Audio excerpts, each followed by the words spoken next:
ದಾದಾ ಕನ್ನಡ ಕಸ್ತೂರಿ. So ದುಬೈನ gold ಸ್ಟಾಕಲ್ಲಿ ಮಾರ್ಕೆಟಲ್ಲಿ ಕನಕ ಹೇಮದ ಮಾರ್ಕೆಟ್ನಲ್ಲಿದೆ. So ನಾನು ಇಲ್ಲಿ ಬಂದ್ಕೊಳ್ಳಿ ಏನು ನೆನಪಾಯ್ತು ಅಂತ ಹೇಳಿದ್ರೆ 55 ವರ್ಷದ ಹಿಂದೆ ಒಂದು ಕನ್ನಡ ಮೂವಿನಲ್ಲಿ ರಾಜ್ಕುಮಾರ್ ಮತ್ತು ಭಾರತಿ ಒಂದು ಹಾಡಿದೆ, ಬಂಗಾರದೊಡವೆ ಬೇಕೆ ನಿನಗೆ ಬಂಗಾರದೊಡವೆ ಬೇಕೆ. ಸೊ ಹಾಡು ನನಗೆ ಜ್ಞಾಪಕ ಆಯಿತು.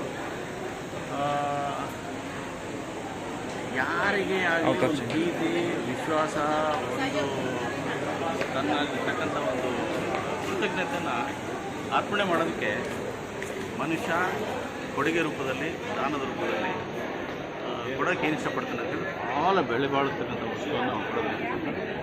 ಭಾಳ ಬೆಲೆ ಬಾಳುವಂಥ ವಸ್ತು ಯಾವುದು ಅಂತ ಹೇಳಿದ್ರೆ ಇದೇ ಬಂಗಾರ. ನೋಡಿ, ಬಂಗಾರದ ಒಂದು ದುಪ್ಪಟ್ಟವನ್ನು ಮಾಡಿದ್ದಾರೆ.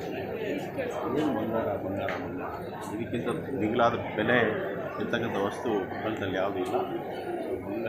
ಬಂಗಾರಕ್ಕಾಗಿ ಬಂಗಾರದಂಥ ಪ್ರೀತಿ ಇರಲಿ, ಬಂಗಾರದ ಬಾಳು ಇರಲಿ, ಬಂಗಾರದಂಥ ಮಕ್ಕಳಿರಲಿ, ಬಂಗಾರದಂಥ ಜೀವನವಾಗಲಿ ಅಂಥೇಳಿ ಎಲ್ಲರೂ ಹಿರಿಯರು ಯಾವಾಗಲೂ ಆಶೀರ್ವಾದ ಮಾಡೋಂತ ಹೇಳಿದ್ರೆ ನಿನ್ನ ಜೀವನ ಬಂಗಾರದಂತೆ ಇರಲಿ ಅಂತೇಳಿ. ಸೊ ಬಂಗಾರ ಅಂತ ಹೇಳಿದ್ರೆ ಅದರಲ್ಲಿ ಪ್ಯೂರಿಟಿ ಅಂದರೆ ಸ್ಪಷ್ಟತೆ ಇದೆ ಅನ್ನೋದು ಅರ್ಥಕ್ಕೆ ನಮ್ಮ ಹಿರಿಯರು. ಓಕೆ, ಥ್ಯಾಂಕ್ ಯು, ನಮಸ್ಕಾರ.